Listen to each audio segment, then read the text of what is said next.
श्री कृष्ण लीला चिंतन में काकासुर का पराभव, उत्थानिक अर्थात करवट बदलने का उत्सव, जन्म नक्षत्र का उत्सव, शक्टासुर उद्धार। अंतरिक्ष में वायु की सी भीषण सन ध्वनि हुई। कंस सहित सभी राक्षस सामंत शंकित होकर ऊपर की ओर देखने लगे, पर भय का कोई कारण नहीं था। सब ने तुरंत जान लिया कि ये तो उन्हीं का मित्र वात देहधारी उत्कच दैत्य है,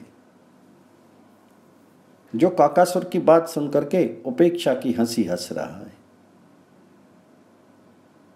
आज की घटना है, कंस प्रेरित काकासुर गोकुल अधिपति नंद के नवजात शिशु का प्राण हरण करने गोकुल गया था। इस जघन्य अभिसंधि को लिए हुए वह काग रूप में उड़ता हुआ नंद प्रांगण में जा पहुंचा। शिशु को उसने देखा और शिशु ने इस काले कौवे को देखा। दूसरे ही क्षण मानो वह पक्षी लो पिंड हो गया और शिशु की बंधी हुई बाई मुट्ठी में चमकती हुई नख राशि हो अयस्कांतमणि शलाका अर्थात चुंबक की नली इस प्रकार अविलंब उसके तीक्ष्ण चुंगल बालक की मुट्ठी में जा गिरी तथा ब्रजेंद्र नंदन ने भी देखते ही देखते एक विचित्र खेल खेल दिया। कंठ चापी बहुबार फिरायो, गही पटक्यो नृप पास पर्यो। संज्ञा शून्य काकासुर कंस के सभा मंडप में ठीक कंस के सामने जा गिरा। एक पहर तक अथक उपचार होने पर कहीं उसमें बोलने की शक्ति आई। उसने कहा, सुनो कंस, तब आए सत्यो, धरी अवतार महाबल को, एकी कर मेरी ग्रव हरियो। सूरदास प्रभु कंस निकंदन, भक्त हेत अवतार धरियो।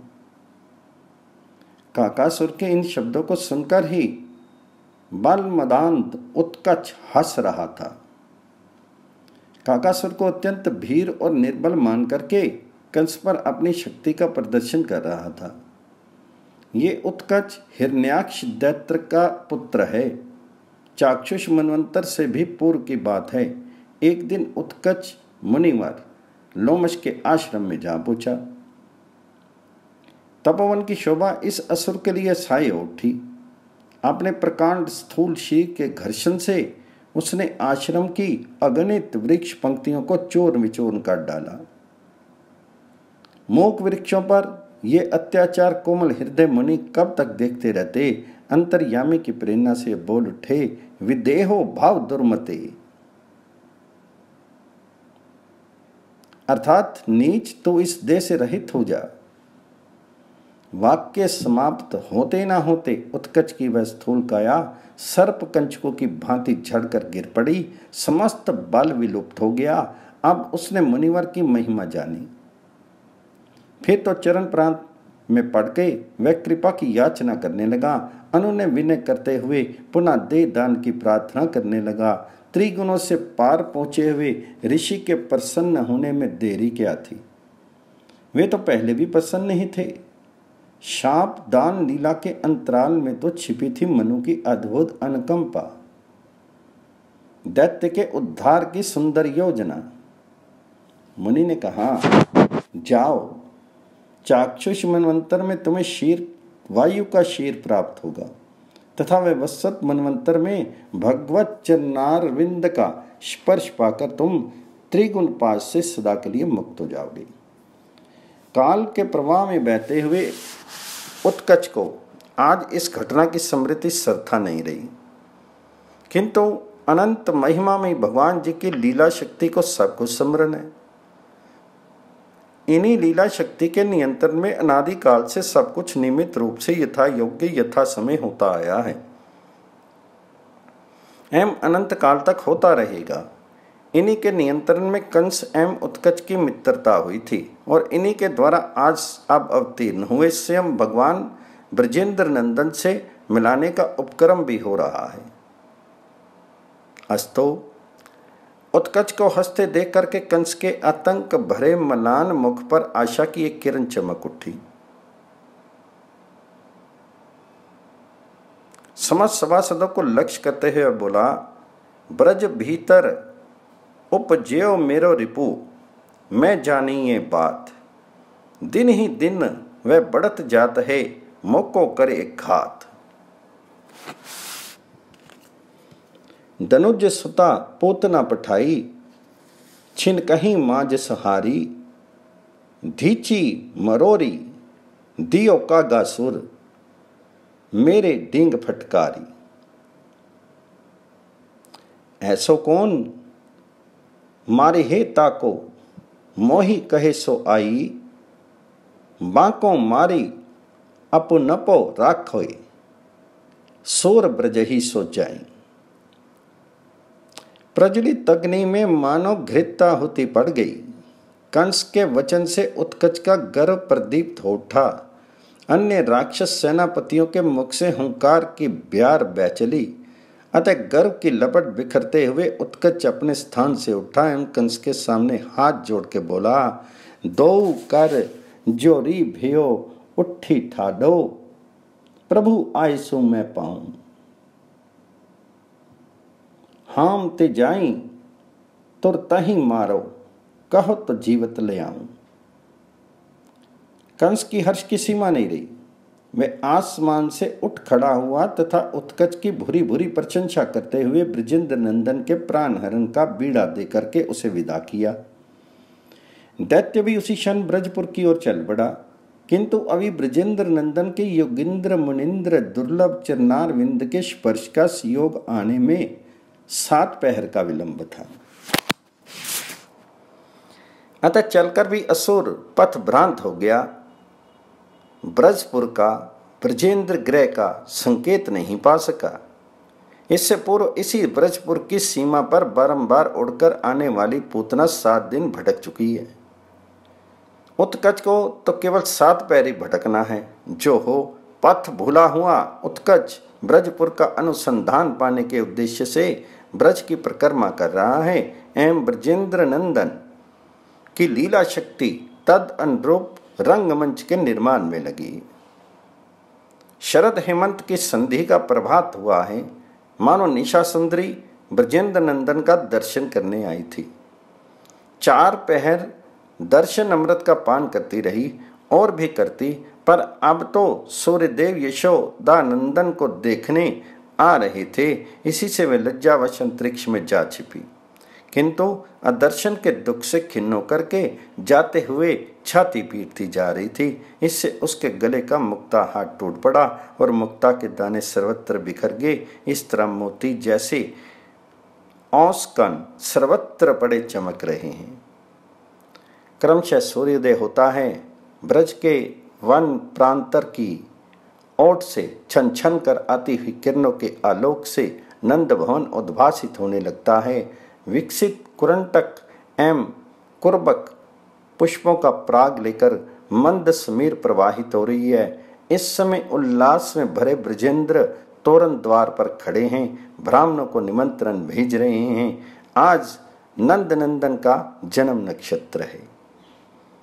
नक्षत्र मास की गणना से नंद नंदन इस समय 3 मास के हो चुके हैं। ब्रजेंद्र गेहनी जन्म नक्षत्र उत्सव की व्यवस्था में लगी है। ब्राह्मण आएंगे, पुत्र का अभिषेक होगा, विराट ब्राह्मण भोजन होगा, फिर गो बंधु बांधवों की गोष्ठी होगी, उनका सत्कार होगा। इनकी सामग्री एकत्र करने में रोहिणी जी सहित वे स्वयं जुटी हुई हैं।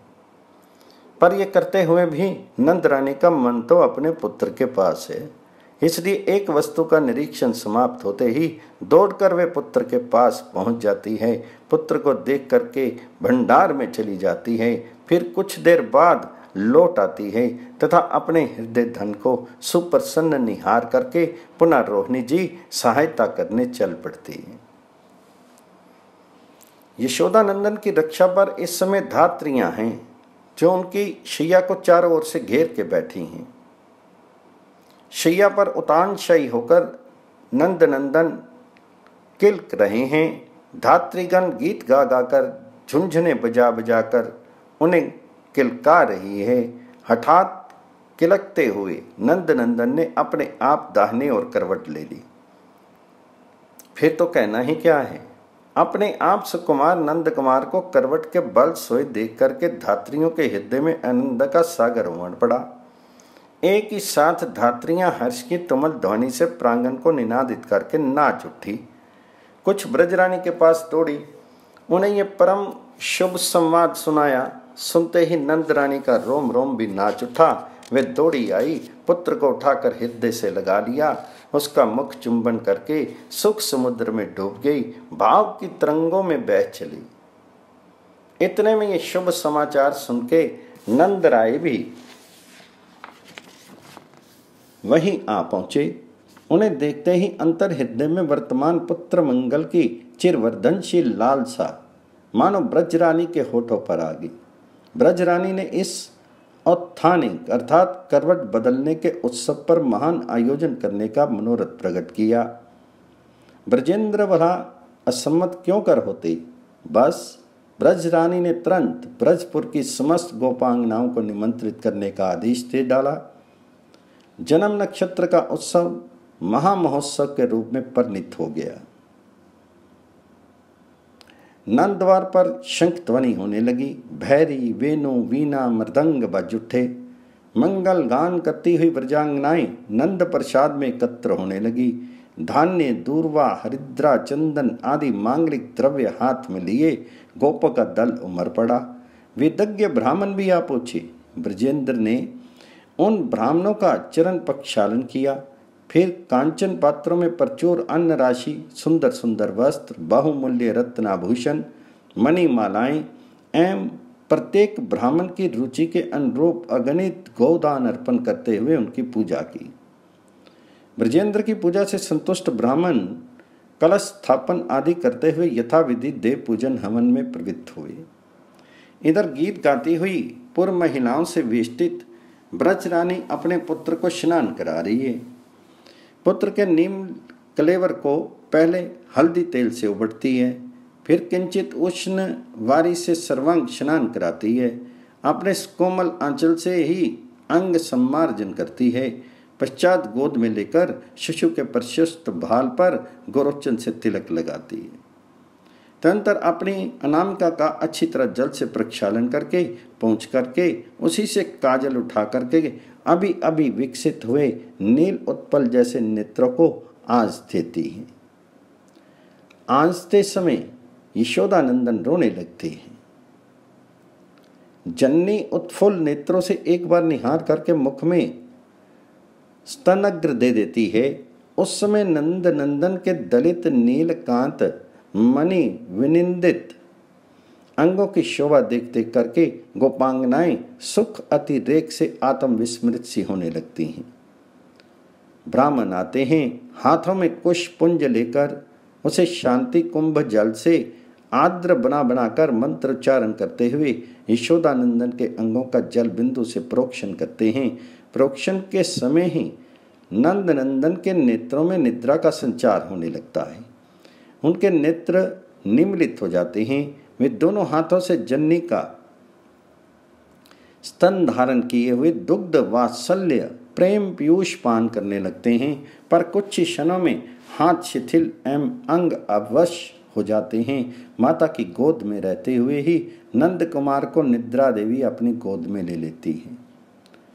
मानो निद्रा सुंदरी ने विचार किया, श्रीनाथ के इस उत्थानिक मंगल समारोह में सभी गोप सुंदरियां आई हैं, सुख लूट रही हैं, फिर उस सुख का उपयोग मैं भी क्यों ना कर लूं। ये सोच करके वे धीरे धीरे आईं और नंद कुमार के नेत्रों का स्पर्श सुख लेती हुई उन्होंने उनको अपनी गोद में उठा लिया। प्रांगण के एक भाग में एक अत्यंत बृहदाकार शकट है। उसके नीचे शकट स्तंभों से संबंध एक अतिशय सुंदर पलना टंगा है। उसके पाए प्रबाल निर्मित हैं, पट्टियां मरकतमणि रचित हैं। उनमें लाल रेशम की डोरी एवं फीते हैं। तोल पुष्ट रुई भरी तोशक है। चारों ओर तोल निर्मित उपधान अर्थात तकिए लगे हैं। इसी पलने पर जननी यशोदा पुत्र को धीरे से जाकर सुला देती है। जननी जब इस ओर आ रही है तब उसके पीछे पीछे अतिशय कौतूहलवश कुमार वे के कति पे गोप शिशु चले आए थे। वे सब पालने को घेर करके खड़े हो जाते हैं। मैया आदेश करती है, पुत्रों तुम सब बैठ जाओ, धीरे धीरे इसे झुलाना, पर जब मेरा ये नीलमणि जाग जाए तो मुझे बुला लाना। भला माता का यह आदेश कुमार शिशुओं को परम अभिलक्षित था। वे तो आए ही थे इसलिए कि किसी प्रकार इस सांवरे के पास बैठने का उन्हें अवसर मिल जाए। वे सब के सब तोतरी बोली में बोल बोल कर माता को आश्वासन देते हैं, हाँ हाँ हम लोग ऐसा ही करेंगे। उनकी बात सुन के जननी हंसती हैं, चल पड़ती है, पर उसी स्थान पर जाकर बैठती है जहाँ से वह निरंतर पलने को देखती रह सके। अचिंत्य लीला महाशक्ति नटी ने पट परिवर्तन किया। ब्रजेंद्र नंदन की आज की लीला का द्वितीय दृश्य आरंभ हुआ। एक ही साथ 4 कार्य हुए। ब्रजेश महिषी के मन पर तो समागत अतिथियों की सेवा शुरू हुआ। स्वागत सत्कार का रंग चढ़ने लगा। कुमार बालक यशोदानंदन की ओर दृष्टि रखने पर भी बाल सुलभ चापाल्यवश शकट के नीचे से बाहर निकल आए। यशोदानंदन की निद्रा भंग हो गई और पथ भ्रांत उत्कच दैत्य पथ पा गया। उसने देखा सरथा सामने अनंत कोलाहल से मुखरित नंद प्रसाद ऊंचे आकाश में सिर उठाए अवस्थित है। ब्रजेंद्र नंदन के ब्रज में आने के दिन से अब 3 मास हो गए हैं। निरंतर इन 3 मासों में नित्य नए नए उत्सव गोपियों की हर्षध्वनि एवं ब्रजेश पुत्र के दर्शनार्थी समागत समस्त पूर्ववासियों की उत्कंठा परमाणुओं से अनुप्रमाणिक प्रसाद का अनु आनंद की किरणें बिखेर रहा है। फिर आज तो नंद पुत्र के उत्थानिक एवं जन्म नक्षत्र उत्सव का समारोह है। इसमें प्रासाद की शोभा, प्रासाद के आनंद का तो कहना ही क्या है। वायु रूप से ही उत्कच वहां जा पहुंचता है, जहां ब्रजेंद्र नंदन शकट के नीचे एक अभिनव बाल भंगिमा का प्रकाश करते हुए अपनी लीला माधुरी का अपने आप रस ले रहे हैं। उनकी निद्रा आलस्य हट गया है। एकांत एकाकी डोलिका पर्यंक पर विराजित है। पहले कुछ देर हस्त एवं चरणों का मृदु मृदु संचालन करते रहे। पर्यंक की अरुणाभ पट डोरिका की ओर देख देख कर किलकते रहे। फिर किलकते किलकते अपनी मृदु कोमल अंगुलियों से चरण का अंगूठा पकड़ लेते हैं और धीरे धीरे उसे अपने मुख में रख के चूसने लगते हैं। वे यहाँ इस समय सचमुच अकेले ही हैं। दूर पर यद्यपि कुमार शिशु खड़े रहकर उनकी ओर देख रहे हैं, फिर भी वास्तव में इस अद्भुत बाल्य भाव का रस वे स्वयं ही ग्रहण कर रहे हैं। कर पग गही अंगूठा मुख मेलत, प्रभु पोड़े पालने अकेले, हर्षी हर्षी अपने रंग खेलत। मानो सर्वज्ञ शिरोमणि पूर्ण काम महामहिम स्वयं भगवान ब्रजेंद्र नंदन में अपने अंगुष्ठ शरित रस की महिमा का तत्व जानने की तीव्र इच्छा, उस रस के पान का अदम्य लोभ जागृत हो उठा है और वे इसे पी पी कर प्रसन्न हो रहे हैं। जो चरनार विंद श्री भूषण उड़ते नेकु न टारती, देखो धोखा रस चरनन्नी में मुख मेलत करी आरती। जा चरनार विंद के रस को सुरमुनि करत विषाद, सो रस है मोह को दुर्लभ ताते लेत सवाद। इसी समय सरथा सबसे अलक्षित वायु की लहर के समान उत्कच नंद प्रांगण में आ पहुंचा था। शकट के नीचे किलकते हुए अंगुष्ठ रस पान में संलग्न नंद पुत्र को देखने लग जाता है। वह सोचता है, पूतना का प्राण हरण करने वाला बालक यही है, इस महान शकट के नीचे अवस्थित है। इसके नेत्रों के सामने जाकर इसके प्राण ले लें, ऐसा तो किसी भी प्राणी के लिए संभव नहीं दिखता। तथा छद्म रूप धारण करने के कारण पूतना मर चुकी है, अतः छद्म भी मेरे लिए निरापद नहीं है। इसलिए इसी अव्यक्त रूप में ही रहकर मैं अपने उद्देश्य की सिद्धि करूं। इस विचार से उत्कच किसी अन्य आसुरी माया का विस्तार ना करके चुपचाप अलक्षित रूप से उस शकट में ही आविष्ट हो गया। उसने निश्चय किया, अपने विशाल शीर भार से धीरे धीरे शकट को दबा दूंगा। भार से दबकर शकट चक्र पहिए पृथ्वी में धंस जाएंगे। शकट का पृष्ठदेश गाड़ी के नीचे का हिस्सा इस बालक को पीसता हुआ धरातल में जा लगेगा। उत्कच को यह पता नहीं है कि इसी बालक के एक क्षुद्र संकल्प से अनंत ब्रह्मांड एक क्षण में पिस जाते हैं। ऐसे बालक को पीस डालने की कल्पना कितनी हास्यबद्ध है। इधर ब्रजेंद्र नंदन को एकाकी किलकते खेलते हुए बहुत समय हो चुका है। अब वे क्षुधार्त हो गए। दुग्धपान की उन्हें अतिशय त्वरा है। वह जन्नी तो निकट है नहीं, पर रक्षा पर नियुक्त कुमार बालकों को भी ये विस्मृत हो चुका है कि नंद नंदन के जागते ही जन्नी यशोदा को बुला लाना है। वे तो दूर खड़े खड़े नंद नंदन का किलकिला देख रहे हैं। उन सबको बड़ा रस मिल रहा है। वे अपनी सारी चंचलता भूल करके निर्निमेष नैनों से नंद नंदन की ओर देखते हुए मंत्रमुग्ध से खड़े हैं। और तो क्या, यशोदानंदन क्षुधा से पीड़ित होकर के जन्नी को अनुपस्थित पा करके अब वे क्रंदन प्रारंभ करते हैं। तब भी उन कुमार बालकों को समुचित कर्तव्य का ज्ञान नहीं हो पाता, बल्कि वे इस क्रंदन की मधुरिमा से और भी विमुग्ध हो जाते हैं। यशोदानंदन रो रहे हैं। कुमार बालक इसी स्पष्ट सुन जान भी रहे हैं, फिर भी एक अद्भुत परम आनंद की अनुभूति से उनके अंग अवश हो गए हैं। वे चुपचाप निष्पन्द देखते ही रह जाते हैं। उत्कच ने अब शीघ्रता की, क्योंकि शिशु का क्रंदन सुनकर जन्नी एवं नंद आदि गोप कहीं आ न जाएं। वह तुरंत शकट पर अपना महान भार डालना प्रारंभ करता है। चरमर चरमर शब्द करता हुआ शकट कंपित होने लगता है। किसी को इसके रहस्य का ज्ञान नहीं, पर ब्रजेंद्र नंदन सबको जानते हैं। अवश्य ये भी सत्य है कि जानकर भी वे इस समय अनजान बने हैं। वात्सल्य रस आस्वादन की उत्कट लालसा से अत्यंत अभिभूत हो रहे हैं, पर उनकी चिर संगनी अघट घटना पटीय सी योग माया नित्य सेवा की बाट जोहती रहती है। अब अवसर उपस्थित हुआ है। ब्रजेंद्र नंदन के वात्सल्य रस आस्वादन में व्याघात ना हो, उनकी शिशुचित बाल्य माधुरी अक्षुण बनी रहे, किसी भी ब्रजवासी की किंचित भी क्षति ना हो और उत्कच का उद्धार हो जाए, ये चार सेवाएं हैं। अतः उत्कच के शकट में आविष्ट होते ही योग माया भी इन सब सेवाओं का भार अपने ऊपर लेकर के नंद नंदन के वाम मृदुल चरण में व्यक्त हो जाती है।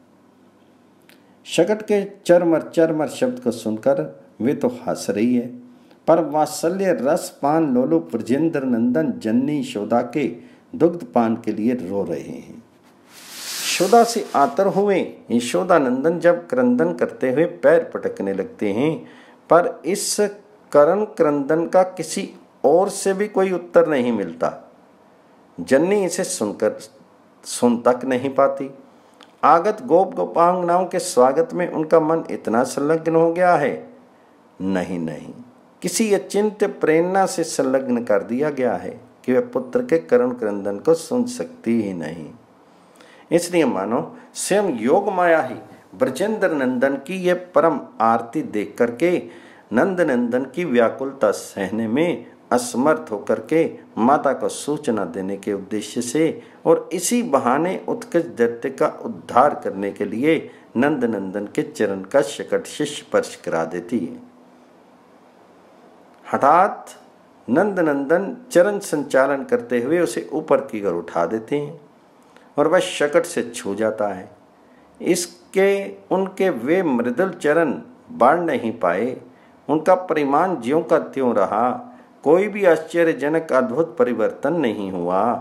फिर भी शिष्यों ने स्पष्ट देखा, नंद नंदन ने चरण उछाला है और चरण शकट से जा लगा है। जैसे पूतना आकाश में उछल पड़ी थी, वैसे ही नंद नंदन के नव पल्लव सुकोमल शिशुचित नन्हे से चरण के लगते ही शकट अकस्मात आकाश में उछला और अत्यंत घोर शब्द करता हुआ उलट करके यशोदानंदन से कुछ ही दूर हटकर पृथ्वी पर गिर पड़ा। शकट पर दधी, दुग्ध, नवनीत आदि से पूर्ण अनेकों बड़े बड़े कांस्य पात्र रखे थे। वे सभी चूर्ण विचूर्ण हो गए, और तो क्या, शकट के पहिए निकल करके दूर जा गिरे।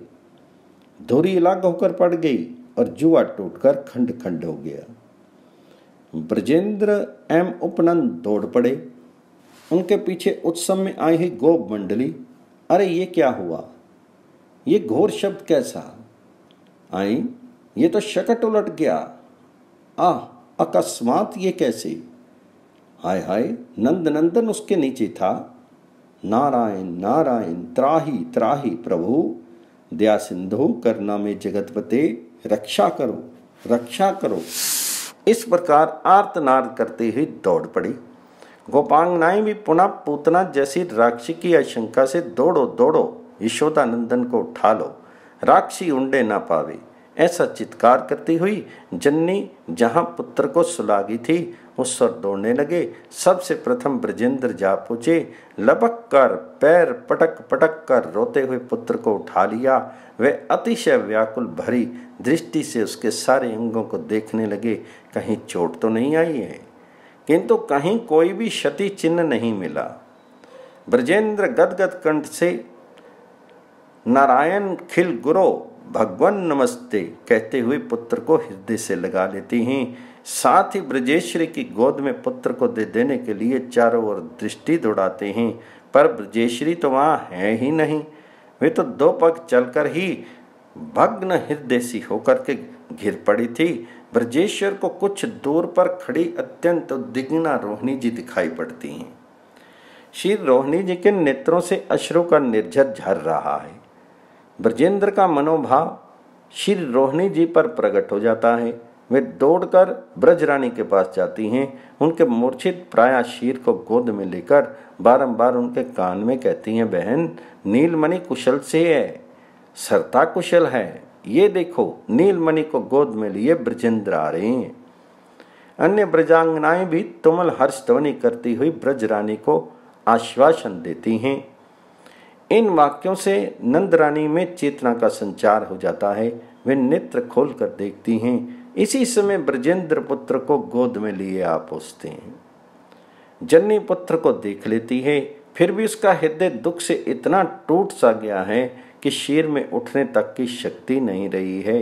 हाँ, पुत्र को देखते ही नेत्रों से अश्रु का प्रवाह बह चलता है तथा फूट फूट कर रोती हुई ब्रजरानी कहने लगती है, हाय रे हाय, मेरा ये नीलमणि नवनीत से भी अधिक कोमल है, केवल 3 महीने का है और इसके निकट शकट हठात भूमि पर गिरकर टूट गया। ये बात सुनकर भी मेरे प्राण नहीं निकले। मैं उन्हीं प्राणों को लेकर अभी तक जीवित हूँ।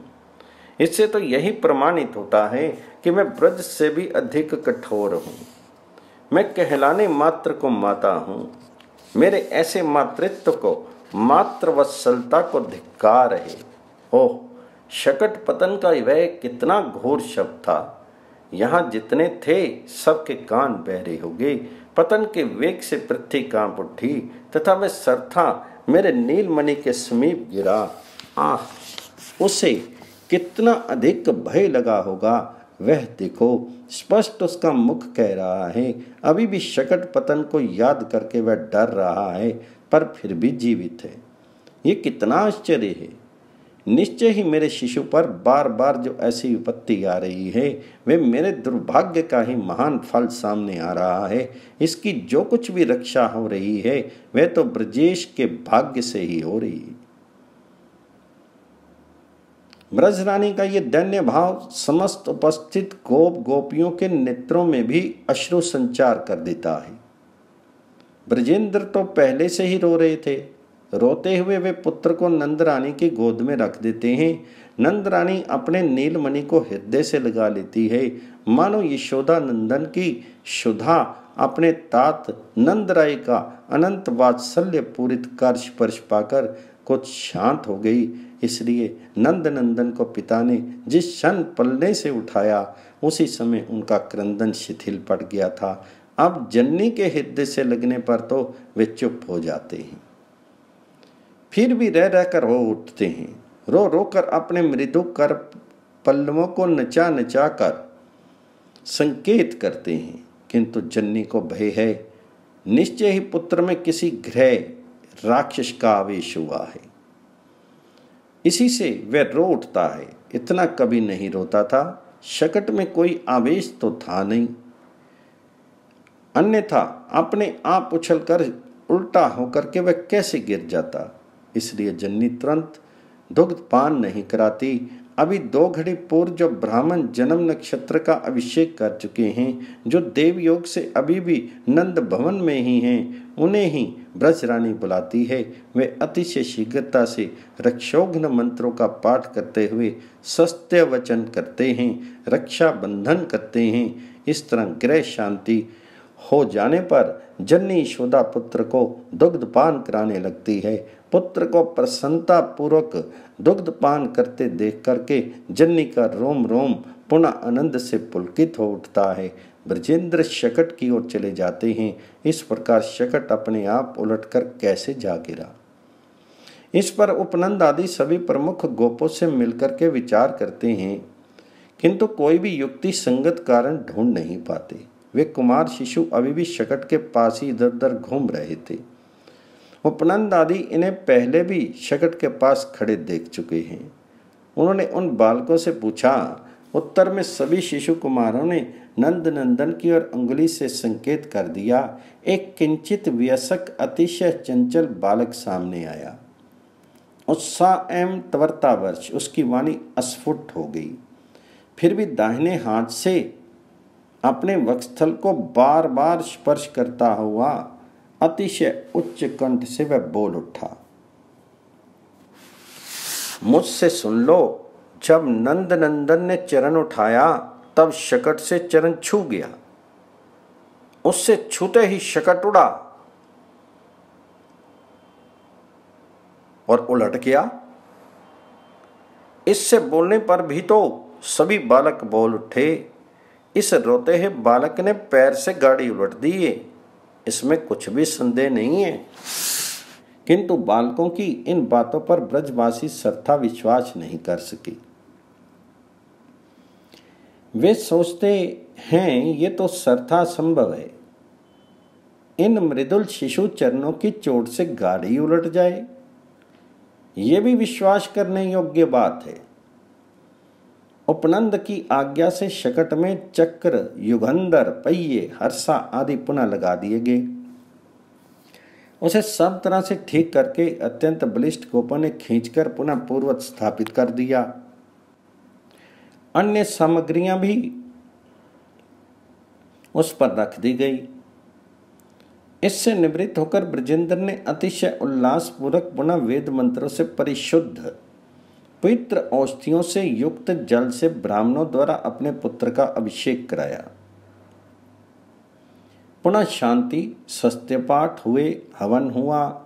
पुनः सरगुण शालिनी, अतिशय प्यसनी, सोमवस्त्र, हेममाला, पुष्पमालाओं से विभूषित अगणित गायें ब्रजेश ने ब्राह्मणों को दान में दी। ब्रजेश की सेवा से संतुष्ट हुए ब्राह्मण नंद नंदन पर आशीर्वाद की वर्षा करते हैं। आशीर्वाद सुनकर ब्रजेश का हृदय हर्ष से नाच उठता है, क्योंकि उनके मन में यह दृढ़ विश्वास है, वेदार्थ तत्वज्ञ नारायण चरणारविंद अनुगामी ब्राह्मणों के मुख से निश्रित आशीर्वाद कभी निष्फल हो ही नहीं सकते। ये परम सत्य है। विशुद्ध प्रेम परिभावित चित्त गोपों ने, गोपांगनाओं ने यद्यपि शकट के पतन का उत्कच दैत्य के इतिवृत्त का कोई अनुसंधान नहीं पाया, फिर भी अंतरिक्ष में अवस्थित देवगण जय जयकार की ध्वनि करने लगे। बाल लीलाधारी गोलोक विहारी का एक अद्भुत कृत्य देखकर वे नाच उठे, क्योंकि शकट गिरते ही उन्होंने तो स्पष्ट देख लिया। शकट गिर पड़ा, उसकी चोट से उत्कच चूर्ण विचूर्ण हो गया। वायु देह छोड़कर सत्ता निर्मल हो गया। दिव्य देह से बालक क्रीड़ा असक्त गोलोक विहारी श्री हरि को उसने प्रणाम किया। प्रणाम करके दिव्य अति दिव्य परम दिव्य चिद आनंद में शत अश्व संयुक्त विमान पर आरूढ़ होकर ब्रजेंद्र के निज लोक गोलोक को चला गया। शक्तासुर उत्कच को ऐसी परम गति देकर भी ब्रजेंद्र नंदन तो उस समय भी बाल्य लीला माधुरी का रस लेते हुए पैर पटक पटक कर रो रहे थे। नंद नंदन को ऐसे ऐश्वर्य विहीन परम पावन लीला रस का वितरण करते देख करके देवगण विमुग्ध हो गए। उस दिन फिर ब्रजेश्वरी ने अपने नीलमणि को क्षण भर के लिए भी गोद से नहीं उतारा। गोद में लिए हुए ही वे उत्सव का संचालन करती रही। केवल संध्या समय आधी घड़ी के लिए रोहिणी जी की गोद में नीलमणि को लिटा करके ब्रजेश की संध्याकालीन पूजा की, नारायण सेवा की व्यवस्था करने गई और समाधान करके शीघ्र लौट आई। अब ब्रजेंद्र के नारायण मंदिर में घंटा शंख ध्वनि होकर आरती समाप्त हो जाती है। तब ब्रजरानी पुत्र को लिए शयनगार में चली जाती है, पुत्र को सुलाने लगती है। जसुदा मदन गोपाल सुवावे, देखी शयन गति त्रिभुवन कंपे, ईश विरंची भ्रमावे। असित अरुण सित आलस लोचन, उभे पलक परि आवे। जनु रविगत संकुचित कमल जुग, निशि अली उड़न न पावे। श्वास उदर उसित यों, मानो दुग्ध सिंधु छवि पावे। नाभि सरोज प्रगट पद्मासन, उत्तरी नाल पछितावे। कर सिर तर करी श्याम मनोहर, अलक अधिक सो भावे। सूरदास मानो पन्नग पति, प्रभु ऊपर फन छावे। श्री कृष्ण कन्हैया लाल की जय, नंद के गोपाल की जय।